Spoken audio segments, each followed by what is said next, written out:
கிறிஸ்துவில் பிரியமானவர்களே, மீண்டுமாய் தேவனுடைய வார்த்தையினாலே உங்களை சந்திப்பதில் மிகவும் சந்தோஷம். தேவனுடைய ஆவியினாலே நடத்தப்பட்டு ஆண்டவராகிய இயேசு கிறிஸ்துவினுடைய இரத்தத்தினால் கழுவப்படுகிறவர்களுக்கு நீதிமான் என்ற பெயர் உண்டு. நான் விசுவாசிக்கிறேன்.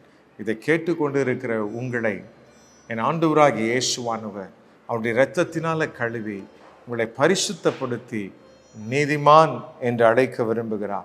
சங்கீதம் 92:12 சொல்லுகிறது, நீதிமான் பனையை போல செழித்து லீபனோனில் உள்ள கேதுருவை போல வளருவான்.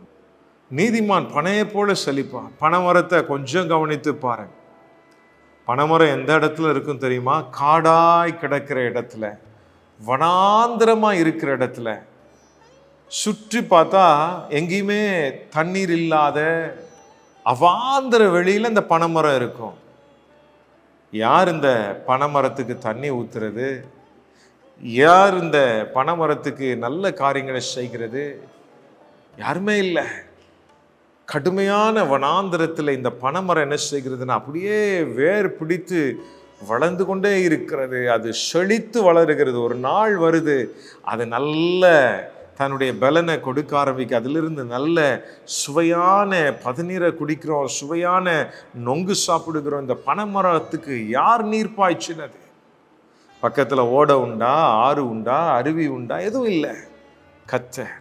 அப்படியே கடினமான உலக வாழ்க்கையில, வனாந்தரமான உலக வாழ்க்கையில, ஒன்றுமில்லாத உலக வாழ்க்கையில உங்களை பரிசுத்தப்படுத்தி உங்களை செழிப்பாக்கி உங்க ஆவிக்குரிய வாழ்க்கையை ஆசீர்வாதமாக்க விரும்புகிறார். நீதிமான் பனையை போல செழிப்பான். கவலைப்படாதீங்க. என் பக்கத்துல பசுமை இல்லையே, செழிப்பு இல்லையே, ஆசீர்வாதம் இல்லையே, என்னை சுற்றிலும் நீரோட்டம் இல்லையே, கர்த்தர் இருக்கிறார். அவர் உங்களை நீதிமானை போல செழித்துவங்க பண்ணுவார். அவருடைய பரிசுத்த இரத்தம் என்று தூய்மைப்படுத்துவதாக. என் அன்பு தகப்பனே, இதை கேட்ட அன்பு பிள்ளைகளுக்காய் ஸ்தோத்திரம். நீதிமான் பனையை போல செழித்து ஓங்குவான் என்ற வார்த்தையின்படி இவருடைய இரத்தத்தினால கழுவும், செழிப்பாக்கும். இவருடைய ஆவிக்குரிய வாழ்க்கை, உலக வாழ்க்கை ஆசீர்வாதமாய் இருப்பதாக. ஆமென்.